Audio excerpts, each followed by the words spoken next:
President, I move to proceed to executive session and consider calendar number 775. Questions on the motion? All those in favor say aye. Aye. All of those opposed, no. The ayes appear to have it. The ayes do have it. And the motion is agreed to.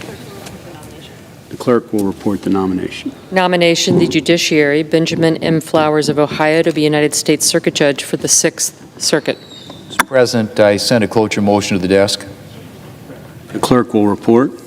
Cloture motion, we, the undersigned senators, in accordance with the provisions of Rule 22 of the Standing Rules of the Senate, to hereby move to bring to a close debate on the nomination of Benjamin M. Flowers of Ohio to United States Circuit Judge for the 6th Circuit, signed by 17 senators as follows. President, I ask consent that reading the names be waived.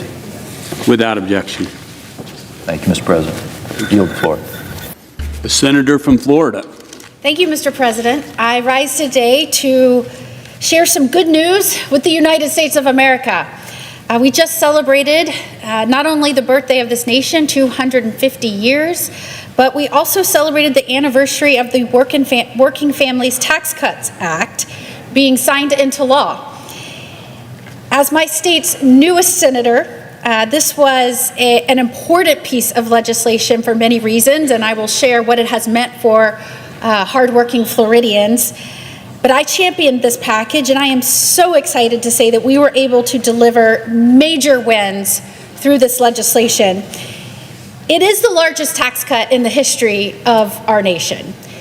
And I believe on the birthday of the United States of America, it was important to recognize that the people most wisely know how to spend their money. And we've seen such positive results already for Floridians and Americans alike. I just traveled around the state of Florida last week, as all of our colleagues did. We went back to our states, met with our constituents, and I can tell you, people were excited. And they were excited because they're just coming off of having to file their taxes, and they are already seeing what this is going to mean for their families. We got together with law enforcement officers, hundreds of them, where we highlighted no tax on overtime. A lot of people don't think about how no tax on overtime helps those that wear a badge and pick up extra shifts, put their lives on the line to protect us. Now they get to keep more of that money when they do so. We celebrated no tax on tips at a restaurant called Beth's Burger Bar, and so many of their waiters and waitresses were excited about keeping more of their own money. We talked to parents about child-owned investment accounts over at a local school in St. Cloud. Floridians are just excited, and they have a right to be. We can proudly boast that we now have the highest average tax refund of any state in the nation. And that is great news for Floridians, but it's not just Floridians. Millions of Americans have taken advantage of these new tax cuts. Over 7.5 million individuals claimed no tax on tips. 29 million Americans have claimed no tax on overtime. For a waitress working late shifts or a hotel worker to drive Florida's tourism economy, that means they're keeping more of that money. For the nurse, or as we discussed, the law enforcement officer picking up extra shifts, the linemen that so often have to come in and restore power in Florida after storms, when they're putting in extra hours, factory workers putting in extra hours to support their families, that no tax on overtime rewards hard work instead of taxing it. And these tax cuts weren't just for workers, they were also for seniors. And in Florida, the senior state, this was incredibly meaningful. In Florida, we are home to one of the largest senior populations in the nation, with more than 5 million seniors. That is more seniors than many of the population in the entirety of some of my sister states around the nation. And so I've argued very hard for the provisions that eliminated taxes on Social Security benefits and provided additional relief through the enhanced deduction for seniors. So there were two ways we were trying to make it easier on our seniors. More than 35 million seniors have already claimed the enhanced deduction, and that helps them keep more of that retirement income. So after a lifetime of work, seniors deserve to keep more of what they earned working, not send it back up here to Washington, where we keep showing time after time after time these days that so much of it had gone to fraud. And so making sure we're keeping money in the pockets of hardworking Americans is incredibly important. So I just want to underscore what that meant, that Working Families Tax Cut Act, just this past filing season. 97% of all filers in the nation, 97% received a tax cut. American families and workers claimed $82 billion in individual relief directly from the act, and Americans received $325 billion in total tax refunds. $325 billion in total tax refunds. And as I said before, Floridians can brag that they brought home the largest average federal tax refund in the country. Our state filers brought home an average refund of $4,500 compared to the national average of $3,300. Just as importantly as delivering tax relief and beefing up some of those deductions were for Americans and our seniors, we also made sure that that act invested in our next generation, our children. Through the package, we thought outside the box. We did something that has never been done before, and we created child-owned investment accounts for every American child born, which was designed to give our next generation a real jump start on the American dream. And a lot of people still do not know this. It shocked me as I was traveling around Florida last week, and these were folks who had just had babies, and they did not know that their child that they were holding was already eligible for $1,000 into an investment account for every baby born from 2025 through 2028, whose parents open up one of these accounts, and it is so easy to do, incredibly easy to do. The U.S. Treasury will invest $1,000. If the child doesn't touch it, and you can add to it too, but if you don't touch that original investment, by the time they turn 18 and they're on their own, and you can use this for education, for a down payment on a house, there are ways that you can use that. It's almost $8,000. If they don't touch it at all, it is projected it could be hundreds of thousands of dollars upon retirement, close to $1 million, if not more. This is incredible news. So when you're hearing about all of the fraud that we keep uncovering, or where we sent millions of dollars to some foreign country to help some crazy program for foreign nationals, today Americans can go to irs.gov/Trump accounts and sign up and get $1,000 for their kids. And the lens through which we viewed this, and the lens through which we approached this and argued for this historic act, was how do we reorient? How do we course correct and start making decisions on behalf of this country to invest in Americans, American children, American industry first? More than 5.5 million child-owned investment accounts have been opened nationwide so far, and 1.4 million are eligible for the 1,000 pilot program contribution.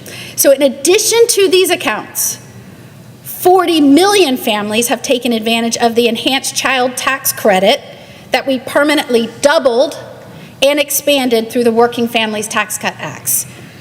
So not only do we have the investment accounts for these children, we also now have given a double permanently child tax credit on your taxes. So of course, preparing our next generation for success will require more than just financial security, but this was such a great start towards that end. And if I can get one thing through to American parents right now, it is easy to sign up.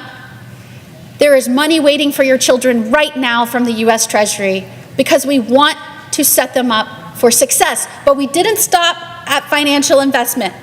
Education is also important.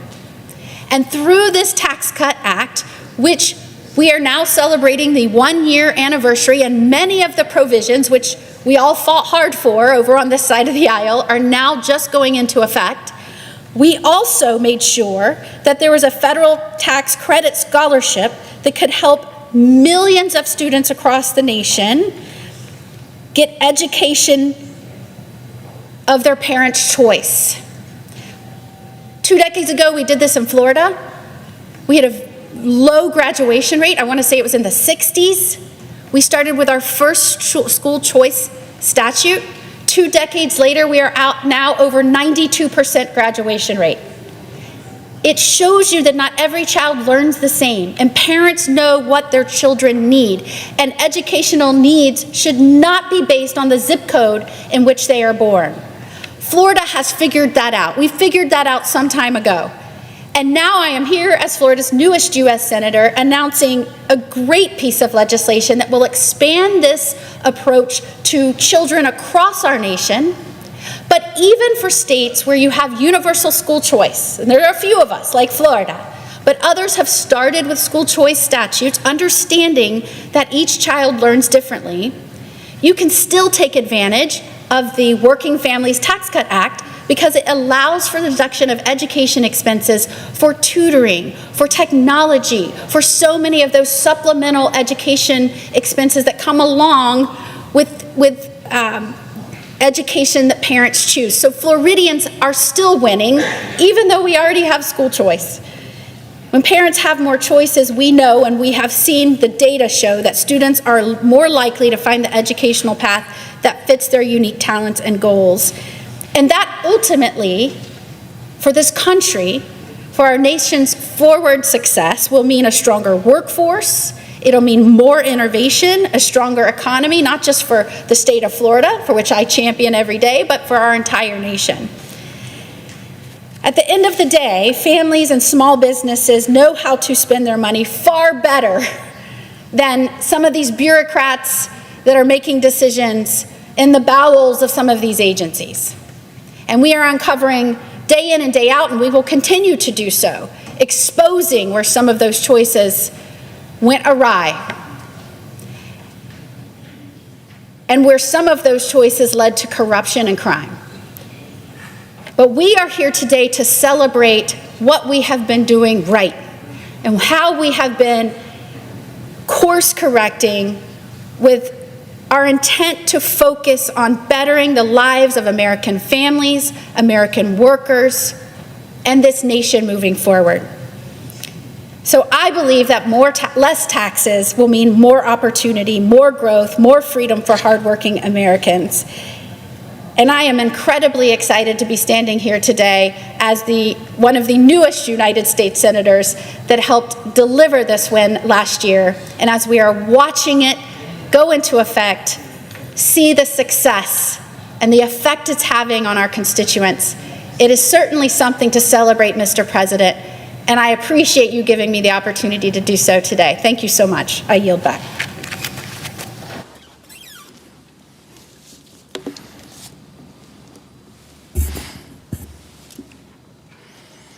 Mr. President. The senator from Michigan. Thank you, Mr. President. I rise today to introduce the Merit Act, the Minimum Experience Requirements for Intelligence Transition Act. A lot of words, but the bill is simple. It requires anyone serving as the Director of National Intelligence, even in a temporary capacity, to have extensive national security experience. It's common sense. You don't hand the keys to America's intelligence community to someone who has no experience, regardless of party or political loyalty. The Director of National Intelligence is a powerful job, and I know because I was there at the creation. I was one of the first people at the Office of the Director of National Intelligence when it was stood up. I was seconded there as a CIA officer. I helped stand it up after Congress created it so that we never again miss a terrorist attack like we did on 9/11. The office uses powerful tools to gather secrets from our foreign adversaries like China and Russia, from terrorist networks, from threats to our homeland. But it is that power in the wrong hands that I want to talk about today. America's national intelligence community can be used to gather information, not just from our foreign adversaries, but if turned against us, against the American people. It can be used to monitor Americans, to target political opponents, to dig through records, to punish critics. to help any president relitigate an election. Right now, that's where we are. President Trump has installed a loyalist, Bill Pulte, as the acting director of national intelligence. He has zero national security experience. He's worked in the private sector and in real estate. He has never had a security clearance before this job. He has never handled classified information before this job. And now, today, at this moment, he heads up 18 different intelligence agencies in the United States. He used to be the head of federal housing. That was his job given by President Trump, and he demonstrated his character at that job. He used housing records, private housing records, to go after President Trump's enemies. Just think of what is possible with him at the top of our intelligence community. Now, President Trump placed him there to do two things. One, to focus on politicizing our elections, and second, to use the intelligence community for the goals he has, because he is obsessed with meddling with both. You just have to use President Trump's own words to understand the story here. This isn't hyperbole. At the State of the Union, President Trump declared that the only way Democrats could win in the midterms is if they cheat. Just weeks earlier, he called for Republicans to, quote, nationalize elections in 15 states. This year alone, he has repeated claims that the elections are rigged more than 100 times. Those words have been backed up by action. He has attempted to seize ballots in Georgia, my home state of Michigan, and Arizona. He has sued 30 states in total for their voter rolls. He has pushed Congress over and over again to pass the Save America Act, which would disenfranchise millions of voters across the country. He dismantled the Election Assistance Commission, which helps every state carry out their elections. He's pushed the Postal Service to restrict mail-in voting. He has refused to rule out sending U.S. uniformed troops or law enforcement to the polls to interfere in the elections come November. And he's pressed the Supreme Court to go after and gut parts of the Voting Rights Act, allowing states to silence the voters, particularly minority voters. Second, he has tried to weaponize our intelligence community. He has declassified information to support false claims about elections and sow doubt in our democracy. He's directed the CIA, the NSA, and other intelligence agencies to target his enemies. He's created a weaponization working group to implement that work. And he has sent the former Director of National Intelligence, Tulsi Gabbard, to raid ballots in Fulton County, Georgia, something that the intelligence community has no business doing. Now, President Trump is giving a speech tonight. Bill Pulte is now at the center of this. President Trump was very open. He tweeted about putting him in this job specifically to use the intelligence community's power to support his false claims. Tonight, in the president's address to the nation, he's expected to say how, again, our elections are being rigged and attempt to cherry pick intelligence to declassify. But let's remember, whatever he brings up, President Trump's team already saw what happened in 2020. He was the president of the United States during those elections. If his intelligence community at that time saw information, looked it over, and then decided that the election wasn't rigged, that was because that was what was presented to them as factual. You're telling me that the president now, all these years later, wants to relitigate what he was in charge of in 2020. And choosing to do it 3 months before the midterm elections. Call me skeptical. And all of this is happening as Bill Pulte is right there as our acting DNI. Tulsi Gabbard going down to Georgia was not enough to soothe the president. Bill Pulte is now his yes man to do just that. He's gone from being unqualified for this role to dangerous to democracy.